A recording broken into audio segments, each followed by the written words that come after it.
Stave 4, The Last of the Spirits. The phantom slowly, gravely, silently approached. When it came near him, Scrooge bent down upon his knee, for in the very air through which this spirit moved, it seemed to scatter gloom and mystery. It was shrouded in a deep black garment, which concealed its head, its face, its form, and left nothing of it visible save one outstretched hand. But for this, it would have been difficult to detach its figure from the night, and separate it from the darkness by which it was surrounded. He felt that it was tall and stately when it came beside him, and that its mysterious presence filled him with a solemn dread. He knew no more, for the spirit neither spoke nor moved. "I am in the presence of the ghost of Christmas yet to come," said Scrooge. The spirit answered not, but pointed onward with its hand.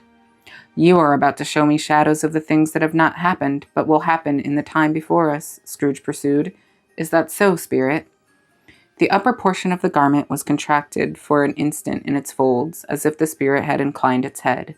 That was the only answer he received. Although well used to ghostly company by this time, Scrooge feared the silent shape so much that his legs trembled beneath him, and he found that he could hardly stand when he prepared to follow it.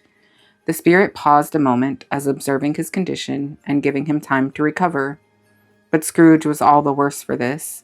It thrilled him with a vague, uncertain horror to know that behind the dusky shroud there were ghostly eyes intently fixed upon him, while he, though he stretched his own to the utmost, could see nothing but a spectral hand and one great heap of black. "Ghost of the future," he exclaimed, "I fear you more than any spectre I have seen, but as I know your purpose is to do me good, and as I hope to live to be another man from what I was, I am prepared to bear your company, and do it with a thankful heart. Will you not speak to me?" It gave him no reply. The hand was pointed straight before them. "Lead on," said Scrooge. "Lead on. The night is waning fast, and it is precious time to me, I know. Lead on, spirit." The phantom moved away as it had come towards him. Scrooge followed in the shadows of its dress, which bore him up, he thought, and carried him along. They scarcely seemed to enter the city, for the city rather seemed to spring up about them and encompass them on its own acts.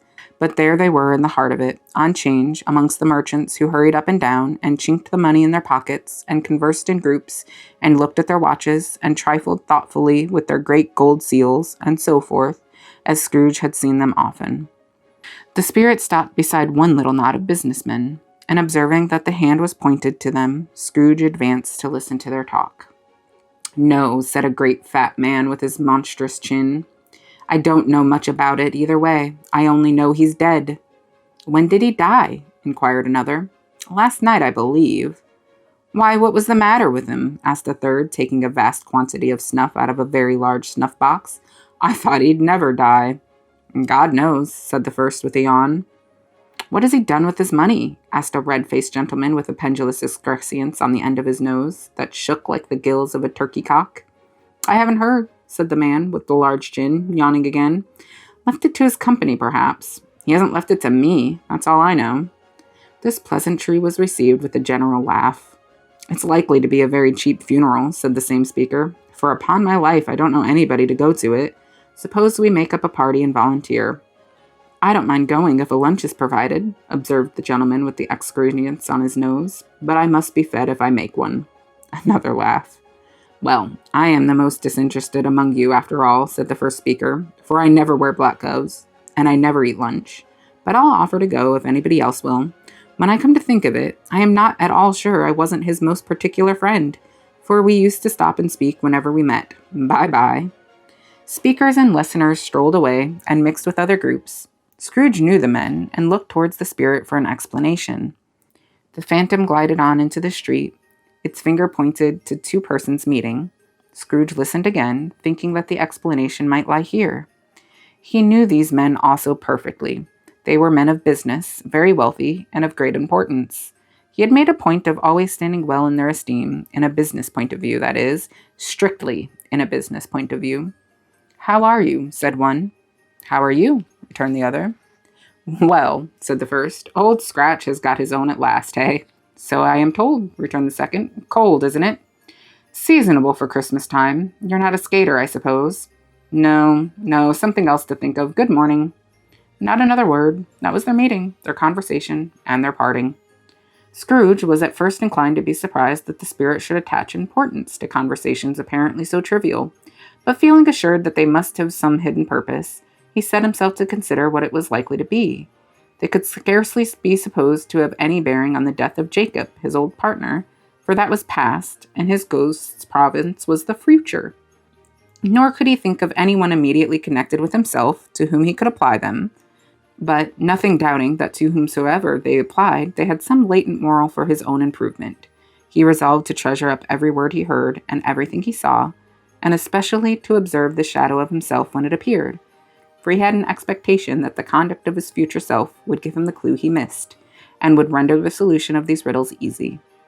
He looked about in that very place for his own image, but another man stood in his accustomed corner, and though the clock pointed to his usual time of day for being there, he saw no likeness of himself among the multitudes that poured in through the porch.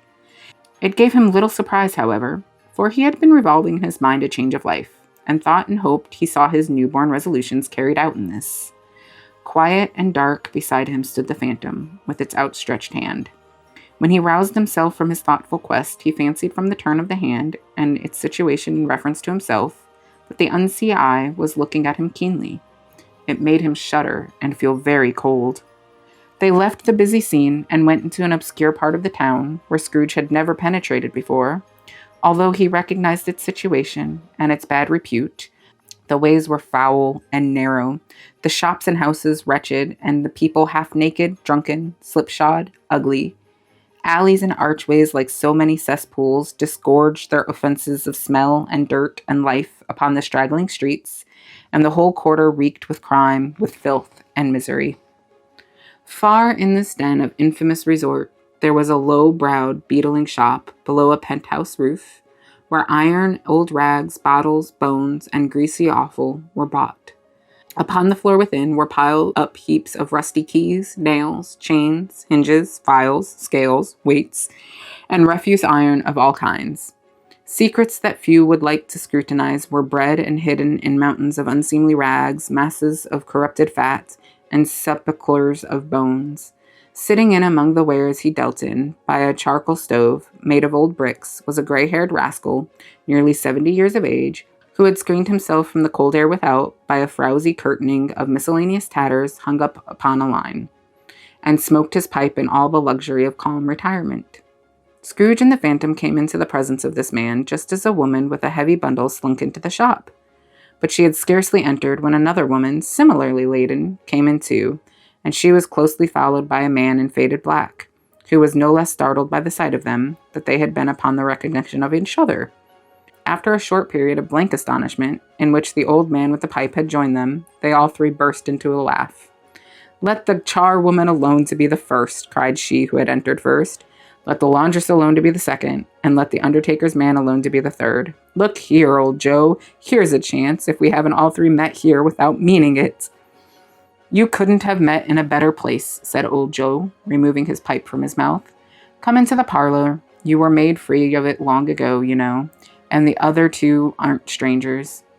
Stop till I shut the door of the shop. Ah, how it squeaks.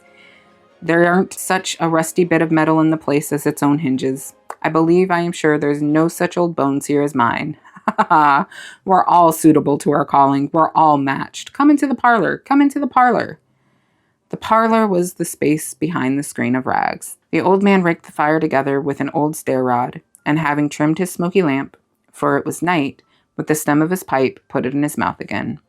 While he did this, the woman who had already spoken threw her bundle on the floor, and sat down in a flaunting manner on a stool, crossing her elbows on her knees, and looking with a bold defiance at the other two. While he did this, the woman who had already spoken threw her bundle on the floor, and sat down in a flaunting manner on a stool, crossing her elbows on her knees, and looking with a bold defiance at the other two. "What odds, then? What odds, Mrs. Dilber?" said the woman. "Every person has a right to take care of himself." "He always did."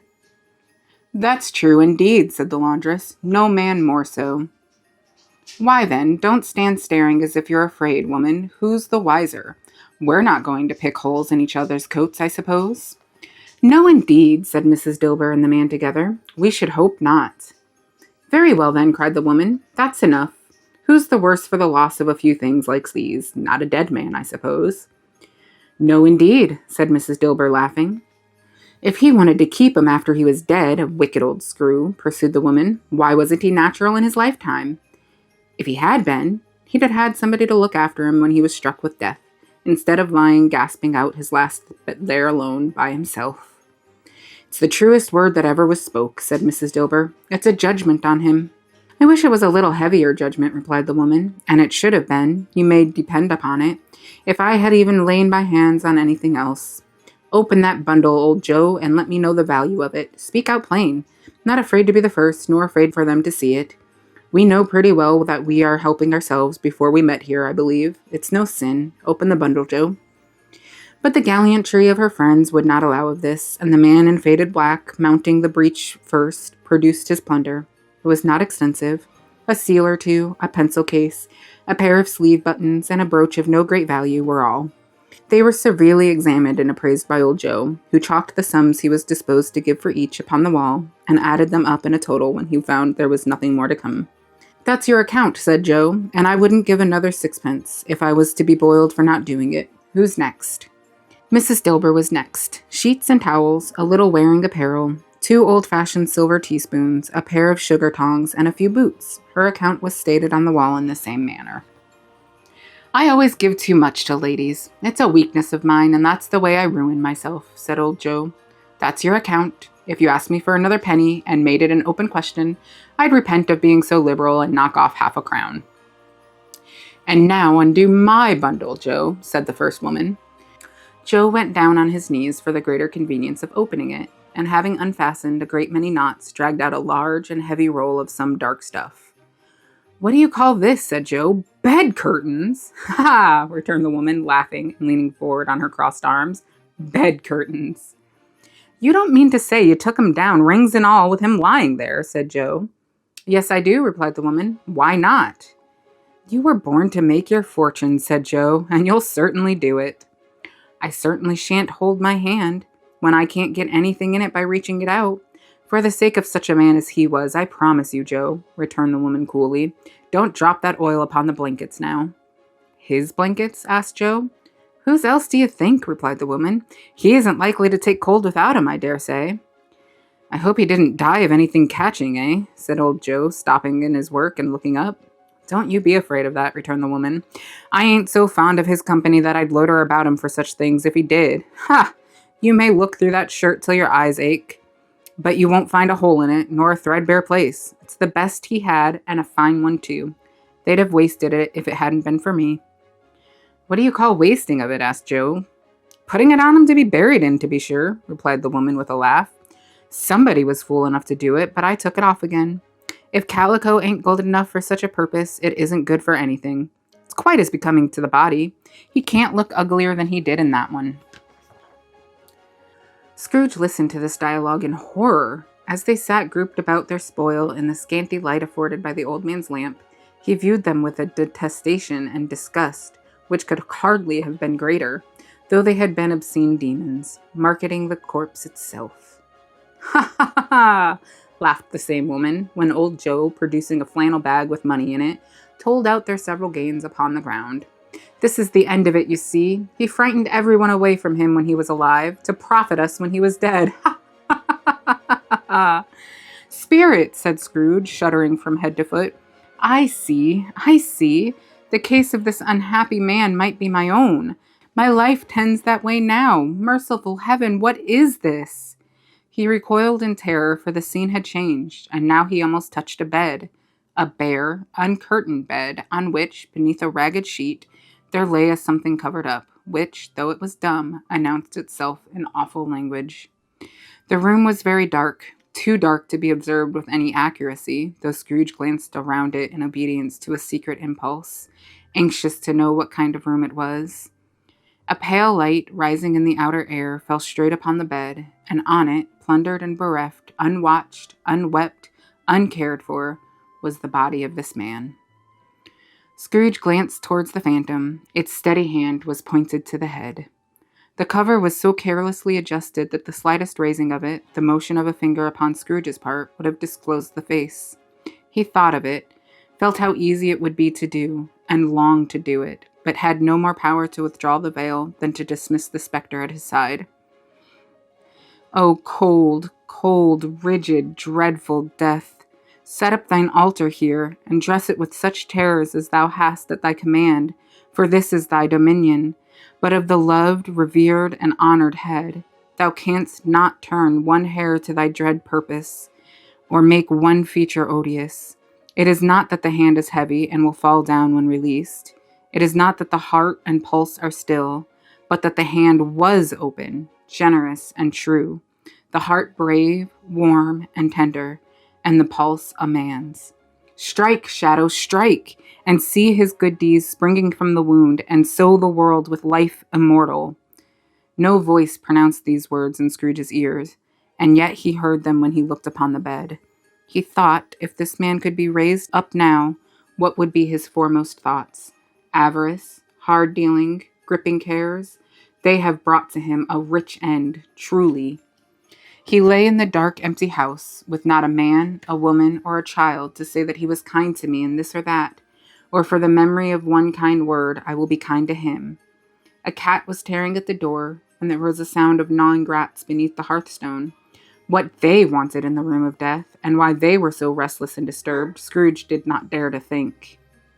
"Spirit," he said, "this is a fearful place. In leaving it, I shall not leave its lesson. Trust me, let us go." Still, the ghost pointed with an unmoved finger to the head. "I understand you," Scrooge returned, "and I would do it if I could. But I have not the power, Spirit. I have not the power." Again, it seemed to look upon him. "If there is any person in the town who feels emotion caused by this man's death," said Scrooge, quite anguished, "show that person to me, Spirit, I beseech you." The phantom spread its dark robe before him in a moment, like a wing, and withdrawing it, revealed a room by daylight, where a mother and her children were. She was expecting someone, and with anxious eagerness she walked up and down the room, stared at every sound, looked out from the window, glanced at the clock, tried, but in vain, to work with her needle, and could hardly bear the voice of the children in their play. At length, the long-expected knock was heard. She hurried to the door and met her husband, a man whose face was careworn and depressed, though he was young. There was a remarkable expression in it now, a kind of serious delight of which he felt ashamed, and which he struggled to repress. He sat down to the dinner that had been hoarding for him by the fire, and when she asked him faintly what news, which was not until after a long silence, he appeared embarrassed how to answer. "Is it good," she said, "or bad to help him?" "Bad," he answered. "We are quite ruined?" "No, there is hope yet, Caroline." "If he relents," she said, amazed. "There is.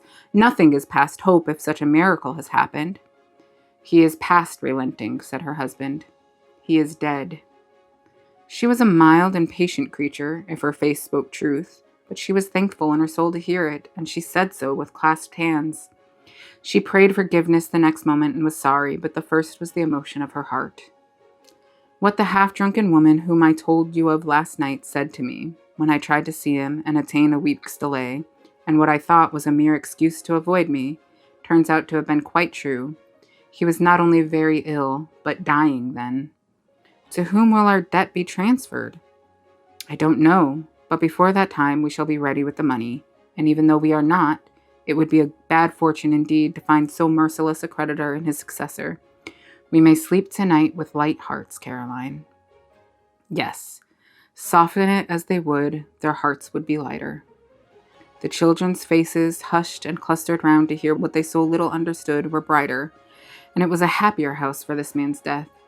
The only emotion that the ghost could show him caused by the event was one of pleasure.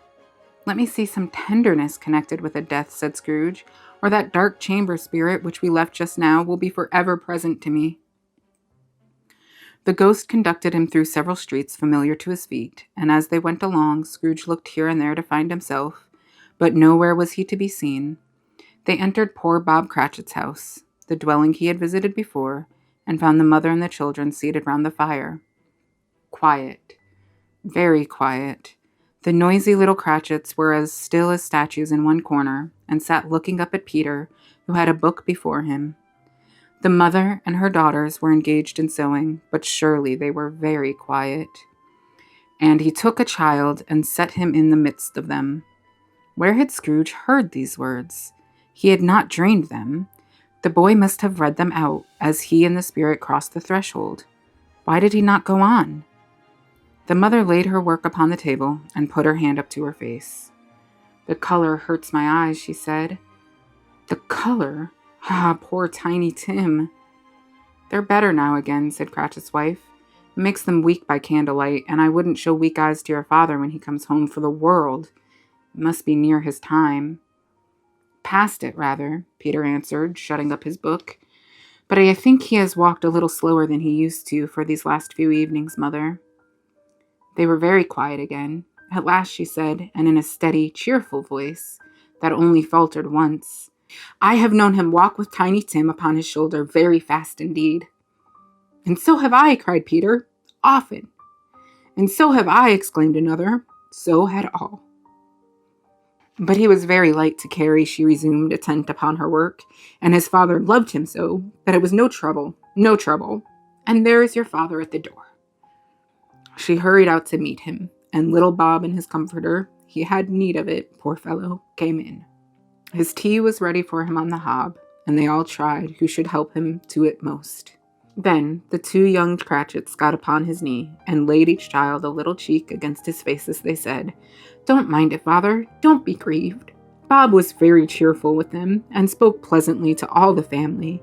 He looked at the work upon the table, and praised the industry and speed of Mrs. Cratchit and the girls. They should be done long before Sunday, he said. "Sunday? You went today then, Robert?" said his wife. "Yes, my dear," returned Bob. "I wish you could have gone. It would have done you good to see how green a place it is. But you'll see it often. I promised him that I would walk there on a Sunday." "My little child," cried Bob. "My little child." He broke down all at once. He couldn't help it. If he could have helped it, he and his child would have been farther apart, perhaps, than they were. Sorry. He left the room and went upstairs into the room above, which was lighted cheerfully and hung with Christmas. There was a chair set close beside the child, and there were signs of someone having been there lately. Poor Bob sat down in it, and when he had thought a little and composed himself, he kissed the little face. He was reconciled to what had happened, and went down again quite happy. They drew about the fire and talked, the girls and mother working still.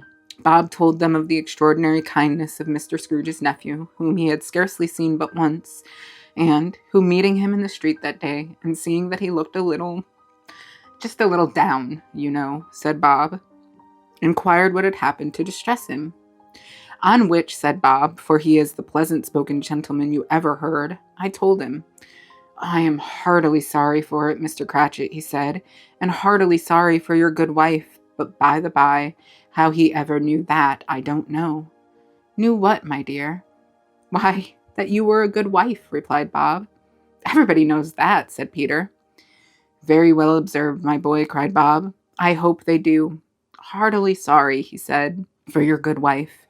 If I can be of service to you in any way," he said, giving me his card, "that's where I live. Pray come to me." "Now it wasn't," cried Bob, "for the sake of anything he might be able to do for us, as much as for his kind way, that this was quite delightful. It really seemed as if he had known our Tiny Tim, and felt with us." "I'm sure he's a good soul," said Mrs. Cratchit. "You would be surer of it, my dear," returned Bob, "if you saw and spoke to him. I shouldn't be at all surprised, mark what I say, if he got Peter a better situation." "Only hear that, Peter," said Mrs. Cratchit.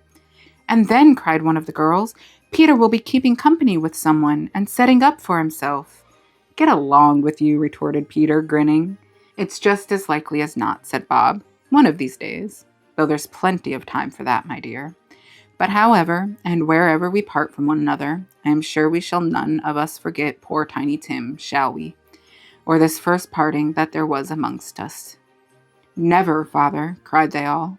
"And I know," said Bob, "I know, my dears, that when we recollect how patient and how mild he was, although he was a little child, We shall not quarrel easily among ourselves and forget poor Tiny Tim in doing it." "No, never, father," they all cried again. "I am very happy," said little Bob. "I am very happy." Mrs. Cratchit kissed him, his daughters kissed him, the two young Cratchits kissed him, and Peter and himself shook hands. "Spirit of Tiny Tim, thy childish essence was from God." "Spectre," said Scrooge, "something informs me that our parting moment is at hand. I know it, but I know not how. Tell me what man that was whom we saw lying dead." The ghost of Christmas yet to come conveyed him, as before, though at a different time, he thought. Indeed, there seemed no order in these later visions, save that they were in the future, into the resorts of businessmen who showed not himself. Indeed, the spirit did not stay for anything, but went straight on, as to the end just now desired, until besought by Scrooge to tarry for a moment. "This court," said Scrooge, "through which we now hurry, is where my place of occupation is, and has been for a length of time. I see the house. Let me behold what I shall be in days to come." The spirit stopped. The hand was pointed elsewhere. "The house is yonder," Scrooge exclaimed. "Why do you point away?" The inexorable finger underwent no change. Scrooge hastened to the window of his office and looked in. It was an office still, but not his. The furniture was not the same, and the figure in the chair was not himself. The phantom pointed as before. He joined it once again, and wondering why and whither he had gone, accompanied it until they reached an iron gate. He paused to look round before entering. A churchyard. Here, then, the wretched man whose name he had now to learn lay underneath the ground. It was a worthy place, walled in by houses, overrun by grass and weeds, the growth of vegetation's death, not life, choked up with too much burying, fat with repleted appetite, a worthy place. The spirit stood among the graves and pointed down to one. He advanced towards it trembling.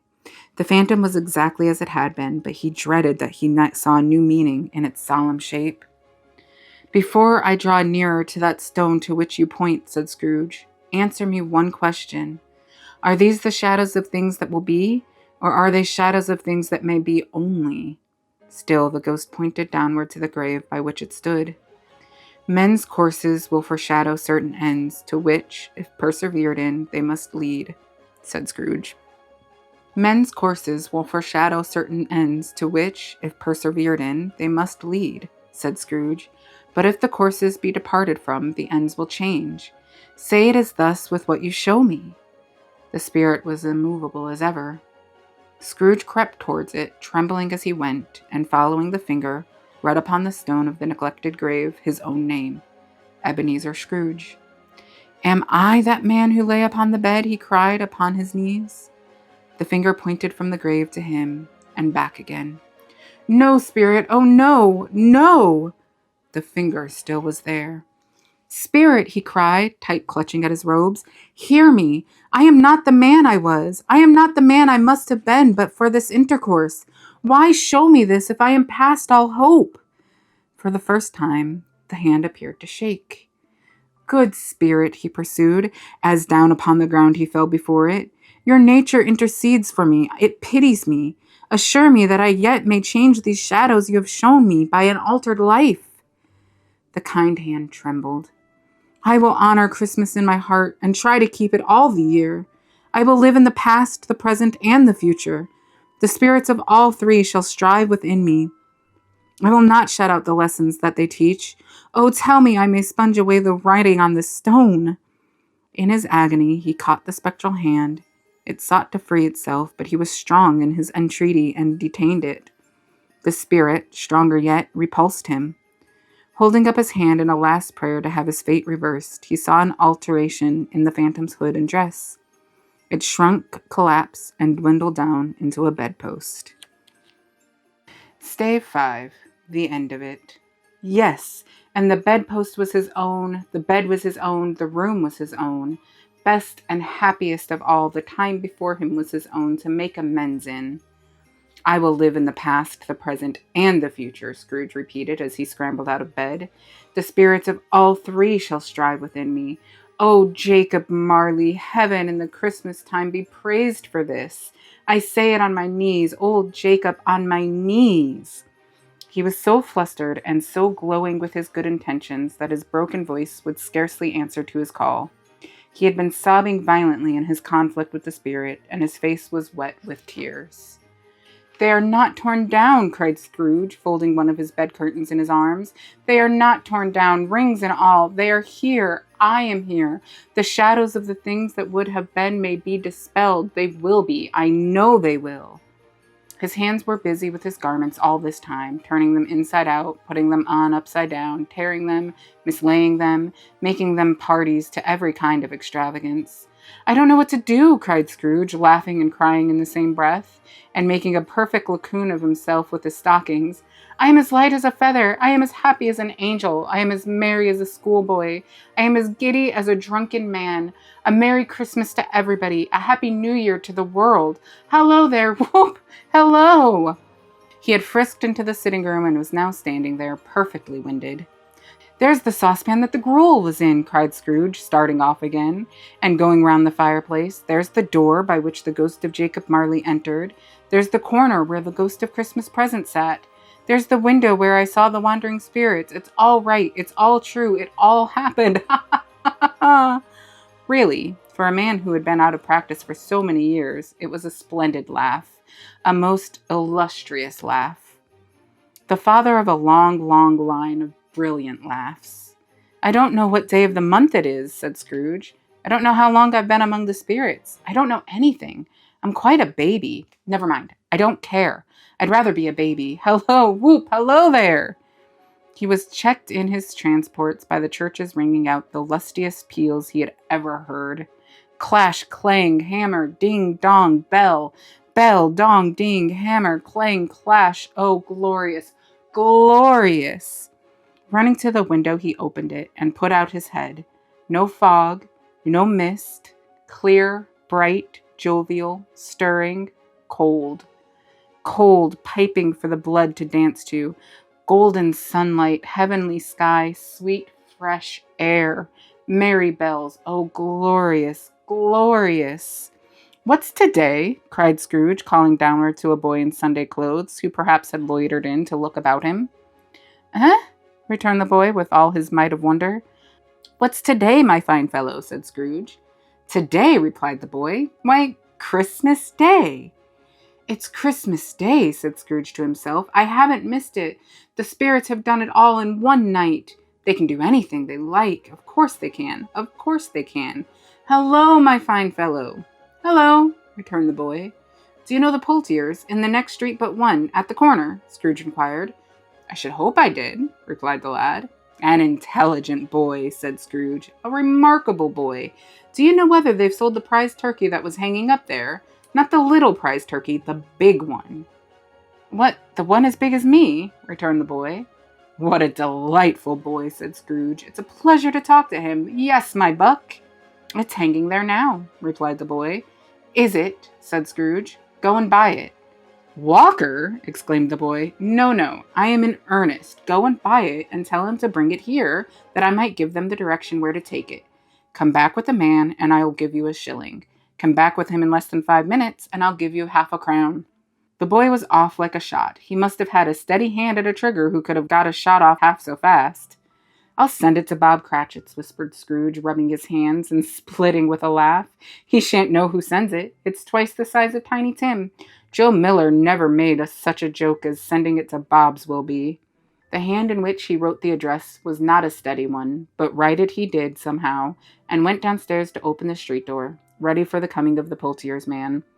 As he stood there waiting his arrival, the knocker caught his eye. "I shall love it as long as I live," cried Scrooge, patting it with his hand. "I scarcely ever looked at it before. What an honest expression it has in its face. It's a wonderful knocker. Here's the turkey. Hello, whoop! How are you? Merry Christmas!" It was a turkey. He never could have stood upon his legs, that bird. He would have snapped them short off in a minute, like sticks of sealing wax. "Why, it's impossible to carry that to Camden Town," said Scrooge. "You must have a cab." The chuckle with which he said this, and the chuckle with which he paid for the turkey, and the chuckle with which he paid for the cab, and the chuckle with which he recompensed the boy, were only to be exceeded by the chuckle with which he sat down breathless in his chair again, and chuckled till he cried. Shaving was not an easy task, for his hand continued to shake very much, and shaving requires attention, even when you don't dance while you're at it. But if he had cut the end of his nose off, he would have put a piece of sticking plaster over it and been quite satisfied. He dressed himself all in his best, and at last got out into the streets. The people were by this time pouring forth, as he had seen them with the ghost of Christmas present, and walking with his hands behind him, Scrooge regarded everyone with a delighted smile. He looked so irresistibly pleasant, in a word, that 3 or 4 good-humored fellows said, "Good morning, sir. A Merry Christmas to you." And Scrooge said often afterwards that of all the blithe sounds he had ever heard, those were the blithest in his ears. He had not gone far, when coming on towards him he beheld a portly gentleman, who had walked into his counting-house the day before, and said, "Scrooge and Marley's, I believe." It sent a pang across his heart to think how this old gentleman would look upon him when they met, but he knew what path lay straight before him, and he took it. "My dear sir," said Scrooge, quickening his pace, and taking the old gentleman by both his hands, "how do you do? I hope you succeeded yesterday. It was very kind of you. A Merry Christmas to you, sir." "Mr. Scrooge?" "Yes," said Scrooge, "that is my name, and I fear it may not be pleasant to you. Allow me to ask your pardon, and I will have the goodness," here Scrooge whispered in his ear. "Lord bless me!" cried the gentleman, as if his breath were taken away. "My dear Mr. Scrooge, are you serious?" "If you please," said Scrooge. "Not a farthing less. A great many back payments are included in it, I assure you. Will you do me that favor?" "My dear sir," said the other, shaking hands with him, "I don't know what to say to such a magnific—" "Don't say anything, please," retorted Scrooge. "Come and see me." "Will you come and see me?" "I will," cried the old gentleman, and it was clear he meant to do it. "Thank ye," said Scrooge. "I am much obliged to you. I thank you 50 times. Bless you." He went to church, and walked about the streets, and watched the people hurrying to and fro, and patted children on the head, and questioned beggars, and looked down into the kitchens of houses and up to the windows, and found that everything could yield him pleasure. He had never dreamed that any walk, that anything, could give him so much happiness. In the afternoon he turned his steps towards his nephew's house. He passed the door a dozen times before he had the courage to go up and knock, but he made a dash and did it. "Is your master at home, my dear?" said Scrooge to the girl. "Nice girl. Very." "Yes, sir." "Where is he, my love?" said Scrooge. "He's in the dining-room, sir, along with the mistress. I'll show you upstairs, if you please." "Thank ye. He knows me," said Scrooge, with his hand already on the dining-room lock. "I'll go in here, my dear."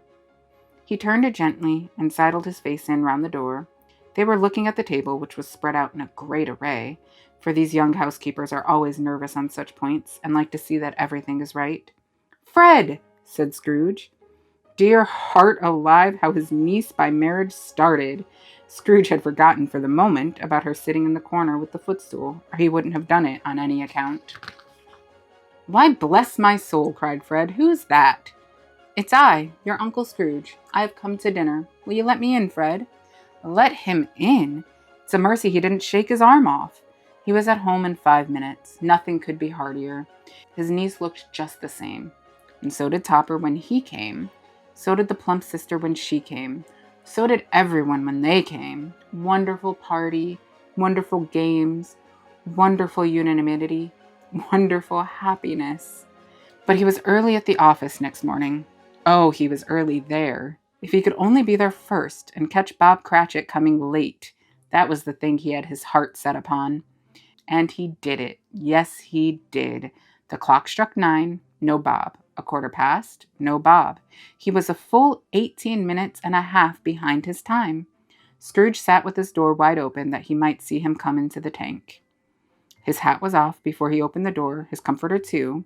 He was on his stool in a jiffy, driving away with his pen as if he were trying to overtake 9 o'clock. "Hello," growled Scrooge in his accustomed voice, as near as he could feign it. "What do you mean by coming here at this time of day?" I am very sorry, sir," said Bob. "I am behind my time." "You are," repeated Scrooge. "Yes, I think you are. Step this way, sir, if you please." "It's only once a year, sir," pleaded Bob, appearing from the tank. It shall not be repeated. I was making rather merry yesterday, sir." "Now, I'll tell you what, my friend," said Scrooge. I am not going to stand this sort of thing any longer, and therefore, he continued, leaping from his stool and giving Bob such a dig in the waistcoat that he staggered back into the tank again, and therefore, I am about to raise your salary. Bob trembled and got a little nearer to the ruler. He had a momentary idea of knocking Scrooge down with it, holding him, and calling to the people in the court for help and a straight waistcoat. "A Merry Christmas, Bob," said Scrooge, with an earnestness that could not be mistaken, as he clasped it on the back. "A merrier Christmas, Bob, my good fellow, than I have given you for many a year. I'll raise your salary, and endeavor to assist your struggling family, and we will discuss your affairs this very afternoon over a Christmas bowl of smoking bishop, Bob. Make up the fires, and buy another coal scuttle before you dot another I, Bob Cratchit." Scrooge was better than his word. He did it all, and infinitely more. And to Tiny Tim, who did not die, he was a second father. He became as good a friend, as good a master, and as good a man as the old city knew, or any other good old city, town, or borough in the good old world. Some people laughed to see the alteration in him, but he let them laugh, and little heeded them, for he was wise enough to know that nothing ever happened on this globe for good, at which some people did not have their fill of laughter in the outset, and knowing that such as these would be blind anyway, he thought it quite as well that they should wrinkle up their eyes and grins, as have the malady in less attractive forms. His own heart laughed, and that was quite enough for him. And he had no further intercourse with spirits, but lived upon the total abstinence principle ever afterwards. And it was always said of him that he knew how to keep Christmas well, if any man alive possessed the knowledge. May that be truly said of us and all of us. And so, as Tiny Tim observed, God bless us, everyone. The end. And that's a Merry Christmas to you all, though it's a couple of days late. I wish everybody a happy holiday, a happy New Year, Merry Christmas, or Happy Hanukkah, or Kwanzaa, or whatever you celebrate, whether you celebrate. I wish us all a happy New Year. And good night.